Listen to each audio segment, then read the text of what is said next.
Celtics Talk podcast is presented by 24AutoGroup.com. New England gets more at 24.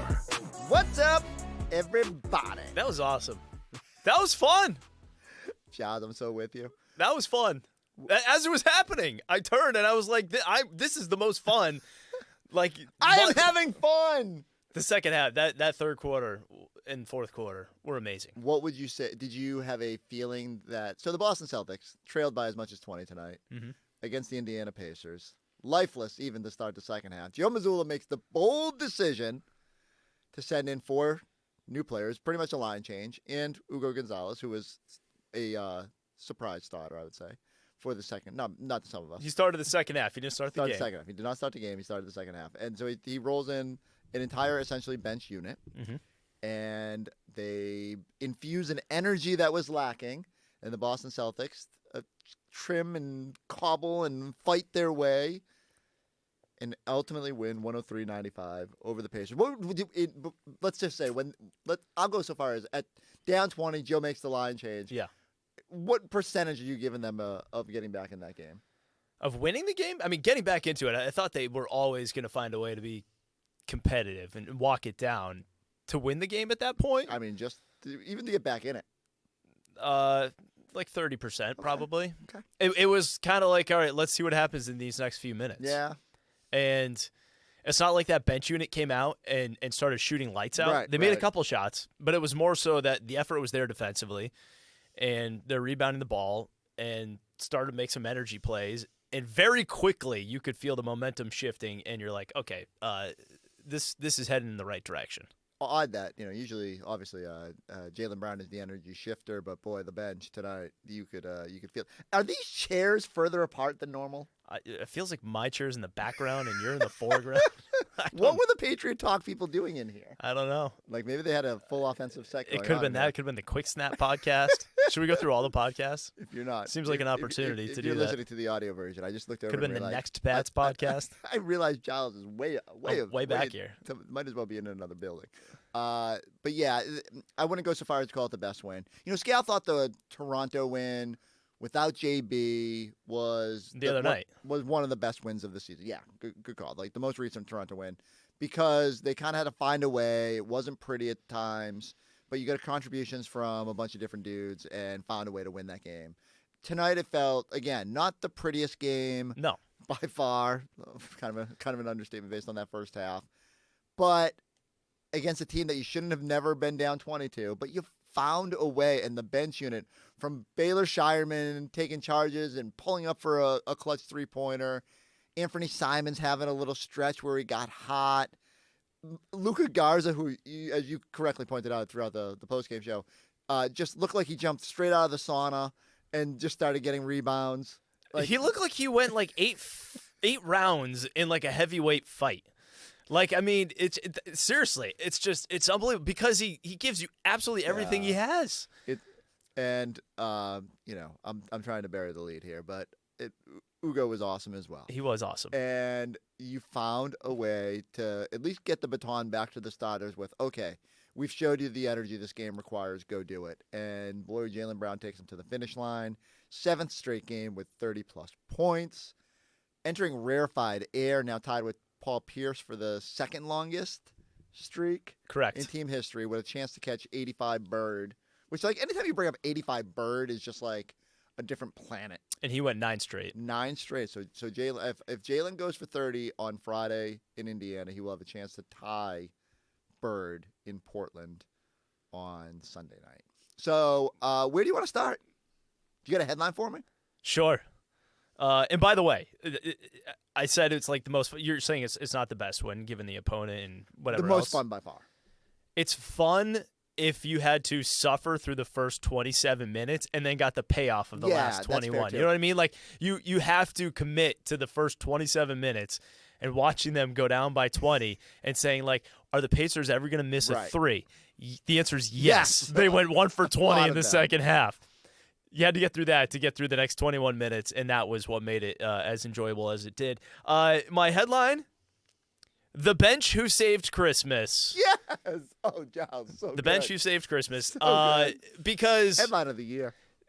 obviously they're not playing on Christmas Day for the first time in a decade, so this is the last game. So, like, people that are gathering around with their families, and you have the small talk, and there's probably some snarky, like, uncle who's not a Celtics fan who's going to tell you about the Pacers and how the Celtics lost to this previously 6-22 Pacers and just, like, kneel you about that.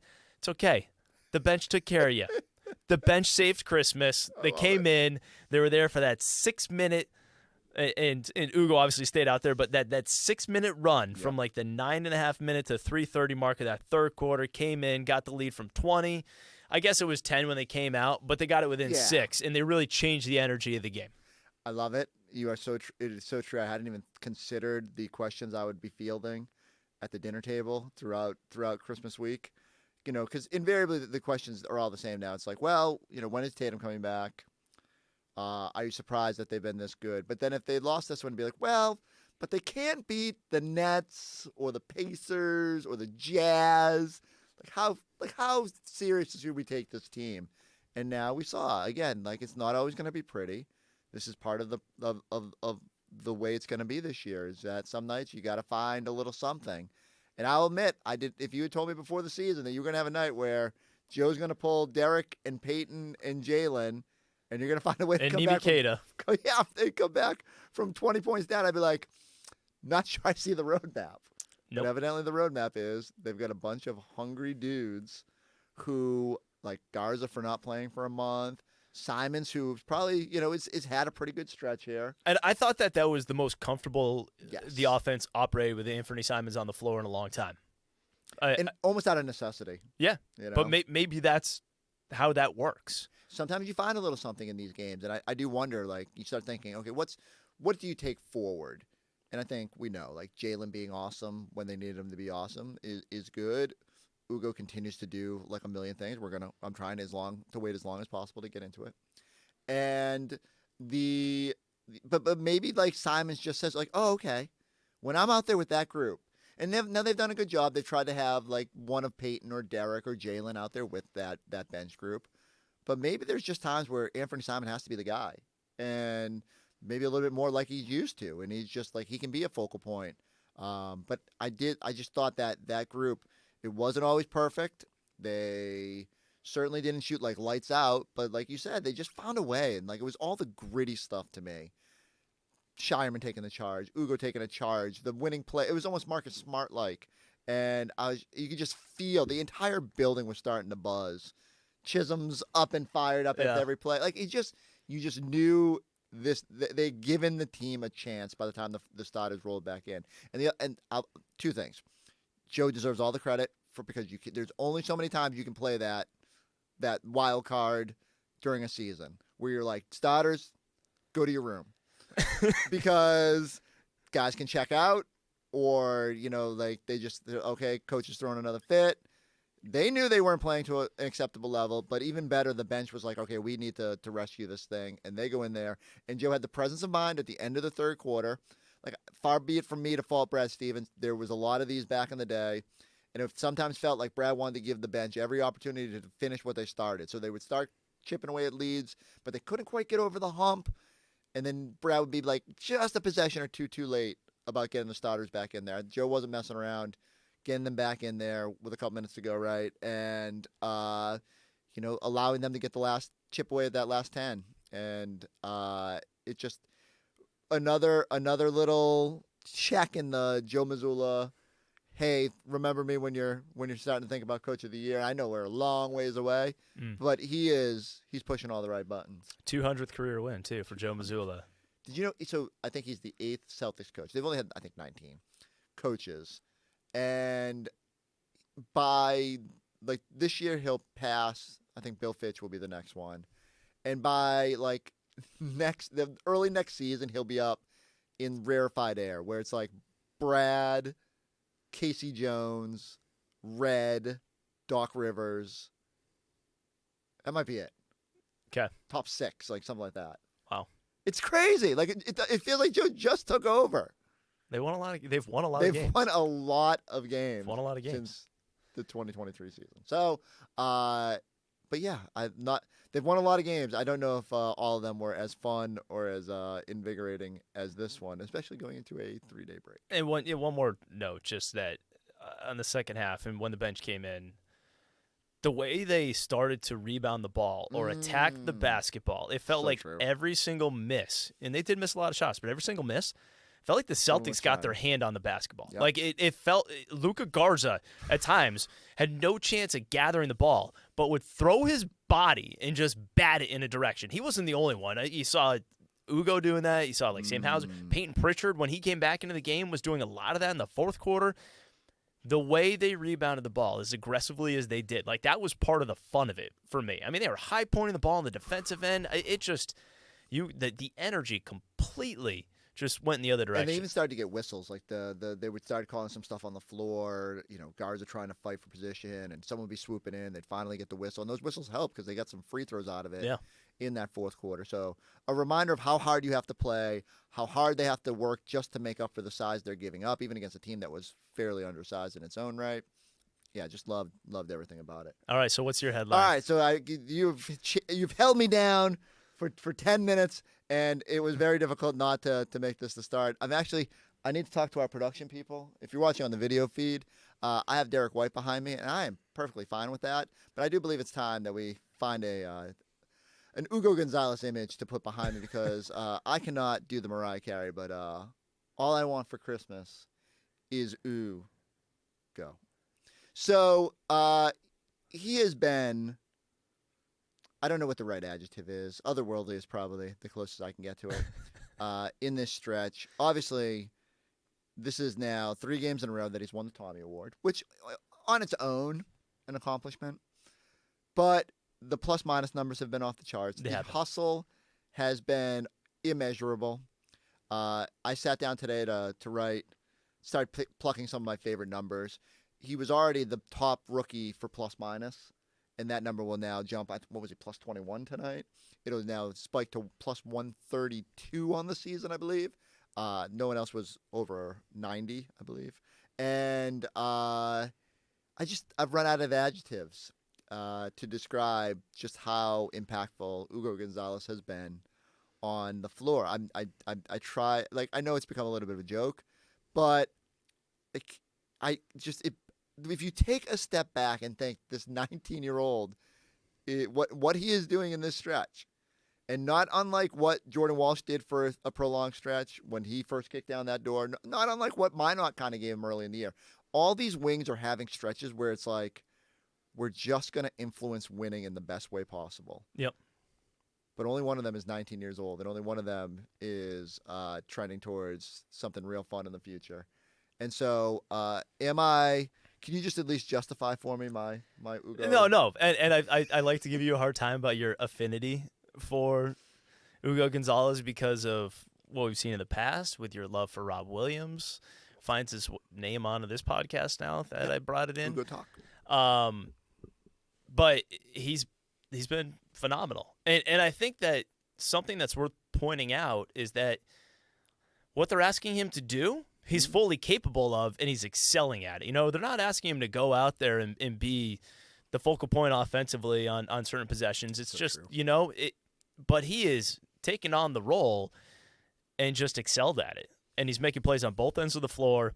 And the charge that he took, like everyone compares it to the Marcus Smart charge against the Houston Rockets going back to, I think it was like 2016. Yeah, on that inbounds play that was late, that gave the Celtics that comeback win over Houston. It was a phenomenal game. Ugo's got a feel for the game that you wouldn't expect from someone at that age where, okay, Celtics are making a charge back into it. He probably understood that he was starting to get under, Nembhard's skin a little bit because it was Nembhard, right, who gave the offensive foul. Took the elbow, bah. And it wasn't much of an elbow. It was just enough, right? Just enough. There might have been some of that European pretty good sell. Yeah. Marcus Smart was great at that too, though. Like Marcus would always get dinged by the NBA for flopping, and it was just like, there was always the conversation about, is he a flopper? Or does he play hard? Does he try to bend the rules a little bit? Yeah, Ugo probably embellished a little bit. My favorite is like he hits the ground, he kind of grabs at his neck, he hears the whistle, and then it's yeah, he sits up and flexes. Yeah, right, that was phenomenal. Right into the exulting, and which has probably made Nembhard even more upset. But it's just all that little stuff. I sometimes in putting together that article today, I was like, how do I accentuate all the little stuff he's doing when I can't put a number on just pure hustle. Like I can tell you deflections, I can tell you, contested rebound percentage. I can tell you like how difficult the players he's guarding are, the versatility of positions he's defending. The Celtics asked him to go defend Siakam for most of this game, and I won't even dance around it. Like, Siakam was great in the first half and really had his way with Ugo, who was overmatched by the size difference and struggled with that matchup a little bit early on. It wasn't that he wasn't competing. It's just like Siakam's good. Like, that's why Siakam's an all-star when that team is not going through what it's going through now. But he hung in there. Do you know how many points Siakam had in the second half? Oh, it had to be low. It had to be 4? 2. He had 23 at halftime, right? He had 23 at halftime. He finished with 25. So he became super deferential, and in part because the Celtics were sending 2 bodies at him. So Ugo would be the primary, and then, or like, even if he wasn't, they would send someone to help. And just as soon as, and Siakam's making the right play, moving the basketball, but the same team that knocked down 8 of their first 10 3-pointers. 8 of 9. Right out of the gate. Wow. And that on its own, for the worst 3-point shooting team in the NBA and the worst offense in the NBA, is just so preposterous. You knew that was going to, water was going to find its level a bit there. But for them then to go 1 for 20 on threes in the second half was, oh yeah, that's really finding its level. So give the Celtics credit. They made them more uncomfortable than they did at the start of the game.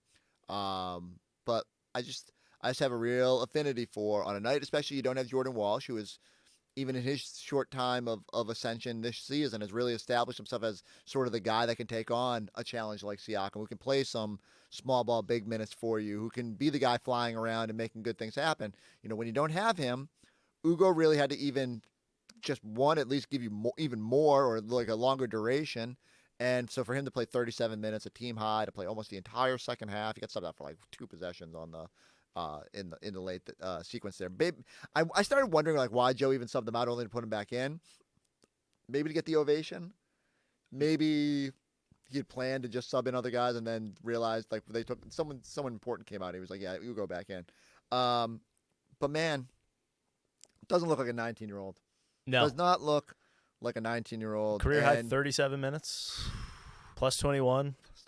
11 rebounds. That was a game high. I'm not naive enough to think that he won't have stretches where it'll get rough. And I think, we even seen it. I mean, Jordan Walsh, and I guess I should apologize. Like, we did the pod the other night, and we didn't. I don't think we like killed Jordan Walsh's bad performance in Toronto.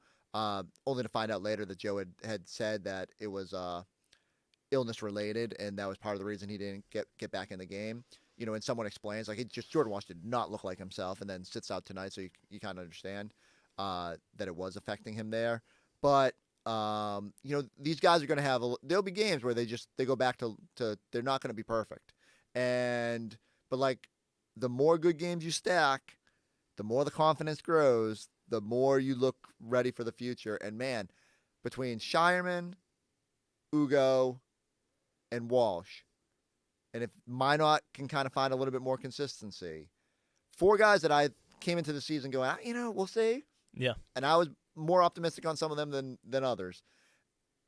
You're in such a good spot. So I do have to tell you this, because I don't know if you saw it, because you were busy doing real work while I was waiting to tape. So Ugo was giving his post-game press conference in the Celtics locker room, and Jason Tatum was passing through in the back hallway and screamed at him to tell them what I told you yesterday. And Ugo said, I can't say that. And Jason said, I called you a bad mother bleeper. So what? You still here? Yeah, I'm still here. Yo, what I tell you yesterday? I can't say it right now, bro. Bad motherfucker. And I'm just glad that Tatum seems to be enjoying the Ugo experience as well, and I'm sure he's invigorated to get out there and see what a bad mother bleeper he is. I also like that kind of gives Ugo kind of this innocent aura around him as well. Like, I can't do that. I can't say that. I'm not going to do that. Even though it's not my native language, I understand that I cannot say that. There's cameras on me. I can't say that right now. I'm not here to get fined. Having a vehicle you can rely on, that's important. That's why you can rely on 24 Auto Group. They will treat you like family. And that's because they are family owned and operated. They're honest, easy to work with, and they just get it. Whether you're looking for something sporty, something luxurious, or just a solid everyday ride, 24 Auto Group always comes through. With 9 brands and 11 locations across New England, there's something for everyone. And here's the best part. They've got the knack to save you more on a new or pre-owned vehicle, and the knack to pay you more for your trade, up to $2,400 over book value. You can even drive home with just $24 down.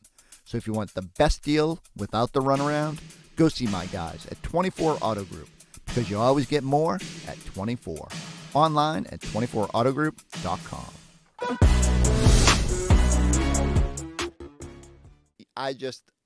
As you said, a fun night with the 3-day break. Oh man, thank goodness we didn't have to spend 3 days justifying, trying to silver line it. Celtics have now won 3 in a row. They are slowly separating from the pack at third in the Eastern Conference. Naturally, I sit there and because my sick and twisted mind, I go, man, if they hadn't slipped up against Brooklyn or Utah, maybe you're right there with the Knicks. But I mean, if I had told you that by Christmas, yeah, the Celtics would be 18-11, and that there'd be as many positive developments as we've seen, would you have thought I was crazy? Would you have thought like everything kind of just broke right? Like, what would you have thought if I'd said 18-11 and doing what they're doing? I'd be pretty excited about that. I mean, think about it. Like, this team's win total was 41, let's say, okay? Because it was 40.5 or 41.5, depending on where you look. They were projected to be a 500 team. They're 7 games above 500. You know what I mean? They're playing, and they got off to an 0-3 start. So when you factor that into it, 8 in their last 26 games. Yeah, I don't see how you wouldn't be encouraged by that. Yeah. It's been fun, and again, this was a game where you brought up the slip-ups against Brooklyn and against Utah. This was poised to be a slip-up because it felt like Indiana couldn't miss a shot early in the game. You got down by an insurmountable. Can you do that Close for enough. me? It's been a long day. Insurmountable amount. And they were able to come back. The one that always gets me is that usually doesn't get me. Insurmountable amount. Compartmentalize. Compartmentalize. Yeah, it's too many syllables for me. Compartmentalize. Yeah. Yeah. It feels like it feels like when you say it, there's an extra syllable in there, and it's just saying the word. Oh. So that's why I don't say it. I compartmentalize and don't say it. Yeah, I keep telling people this. We get so caught up in the game to game, the win loss. Like, you sometimes need to take the step back and just look at what the Pacers are going through right now. Yeah. Right. Like that could have been us. Like, this could have been really difficult. We could be talking about no Jason Tatum coming back. We could be talking about lottery picks. We could be navigating injuries. And like, look, like, it's a long season. Like, I don't want to count the chickens before the hatch. But instead, we're talking about a team that is like almost improbably third in what feels like a wide open East, that might have found some pieces of the future. And regardless of how it goes from here, and we still haven't even talked about Jaylen Brown. Like, we don't spend enough time on how good Jaylen Brown has been. He was getting MVP chance tonight, by the way, which fully deserves. I mean, he's been that good. The consistency with which he's played is absurd. I'm sure he'll be the first one to fret. Like, not the most efficient night tonight, and certainly didn't set the tone the way I thought he would. Don't go watch our pregame show. I was like, after missing that game on Saturday, Jaylen Brown's going to set the tone tonight. Boy, the starters stunk. But he found a way. And like, sometimes I always say, you learn a lot more about guys when you're facing adversity and how you respond. And from Tatum and the starters figuring it out to Garza getting dusted off and wanting to show what he could do. Just a fun win for your Boston Celtics. Very enjoyable. Very enjoyable. And now we get to do it all over again on Friday against the Indiana Pacers once again. This schedule has been really weird. Like, we played the Raptors a million times. We've played the Pistons a million times. We've played the 76ers a million times. Did you say Detroit? Yeah. You did. And the NBA Cup didn't help that. Yeah, you just wanted. We did. We just played the same. Because I feel like they just played it again after you said it. It's yeah, I don't know. It's just I'm excited for the West Coast just because it's some teams that we haven't seen. Although I think the Clippers are in there again, right? Like, it's just maybe there is a lot of repeats. So this is the first of 7 games against teams under 500. Almost did not start that on the right foot, but if the Celtics take care of business, we're going to go into the new year, and I know the football team's really good, but we're going to be sitting there thinking, what's possible with this team, and when is Jason Tatum going to be back, and what is Brad Stevens going to do at the trade deadline? A lot of fun times ahead. Most importantly, need everybody to have a great Christmas. It's going to be weird not having basketball on Christmas. There will be basketball. My children are like, you're going to be home on Christmas? I'm like, yeah, like, we'll do the whole gift opening thing, and instead of like rushing, leaving, I'll just stick around. Yeah, we'll make a day of it. And they're like, that's interesting. So when they open up their Ugo Gonzalez jerseys, I hope it'll be a happy Christmas morning around the Forsberg household. And by the way, Mark Hazlett was serious when he got my ear during the postgame show and said that they were out of stock of the Ugo Gonzalez jerseys. What my curiosity would be, so I think someone had texted me and said that they, very recently, maybe within the last week, and maybe it's just a restock, but someone said they just got the jerseys in the pro shop. Okay. That maybe the rookie jerseys weren't out there to start the year, and that they just loaded up. And I've got to think, in this holiday season, when everyone's looking for a creative gift idea, like, and let's be honest, if you were buying a Celtics jersey right now, some of the best investment you can make is the guys on rookie contracts, the guys that you think are going to be part of the future. Like, well, can I only ask you one thing, though? You're going to try and temper my enjoyment here? Or no, okay. Just, is there any chance that some of those younger guys would change their numbers? Ooh. But even in that case, don't you want the original rookie number? Yeah. Is there some value there? Like if you had the Jason Tatum 11 jersey from back in the day, when we thought there was going to be 7-11, and then Avery Bradley gets traded, and all of a sudden Jason Tatum's number 0. So, yeah, I don't know. If I don't know what I haven't asked Ugo if 28 was for a reason. That feels like media day next year. I mean, oh well, it could be this year. Why wait that long? There's no chance it's going to make it that long now. But no, it's get on the ground floor, people. Don't buy without fear. I think they do that whole new, if they get traded or if they change number, you can get swapped out now. Cool. But you shouldn't want to. You should just buy both. Just relish in it. I'm trying to think who wore 28 because they won't continue to make it after they change the number. It'll be a collector's item. Or you could try who wore 28 before? Michael Petrus? My phone's dead. What number? I'm trying to think. What number was Daniel Tice? I'm gonna have to go through. Boy, people are listening to this right now, like, you dummies. I know they're screaming at their radios and saying, "Why don't you know more 28s off the top of your head?" You want to look it up for me? No, go ahead. You wrap it up, and if I get it, then I get it. I appreciate it. I have it bookmarked on my phone, but my phone is dead because I was sending so many "I love Ugo" texts to everybody. I'm just excited about where this team is at. I'm excited about the potential of the next couple of weeks. It's got a chance. I know the football team's really good. We had to kick those guys out of here, just use this room to do this podcast. But I'm really excited. I think Michael Petrus was one of them. He was one of them. Yes, nailed it. Yep. Who else? Cabangeli, Fiondu, Bruno Fernando, Cabangeli, yes. Abdel Nader. Okay. Sam Cassell, or 28. Oh. Tony Delk back in the day. Oh, Tony Buckets. How did I not pull that one? And Wayne Embry. This is according to the Google AI, so these could be wrong. No, it's usually it's usually pretty good. If you go to the Basketball Reference one, they have a little drop down that shows you everybody. Yeah. But no, that's a good little good job by the AI just picking some of the not only the most recent, but I'm trying to think what the most likely person, like, no one bought a Sam Cassell jersey back then, as important as he was to that title team, but. Yeah, maybe I bet someone's got a Tony Delk jersey that they could repurpose. Yeah, it says in 2002, so it might have been. Yeah, it's real old school, like an Adidas jersey instead of like the new modern version. Like a knockoff version you found on the street.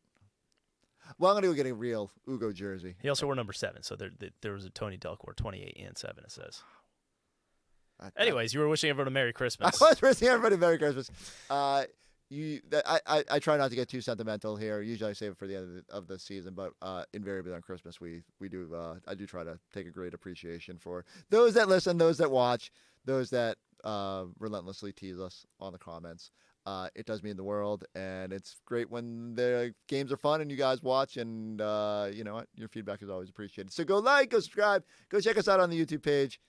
Giles, Merry Christmas. Merry Christmas. Thank you all as well. Merry Christmas to you. We'll catch you Friday on the Celtics Talk podcast, or the Ugo Talk podcast. Someone changed the logo.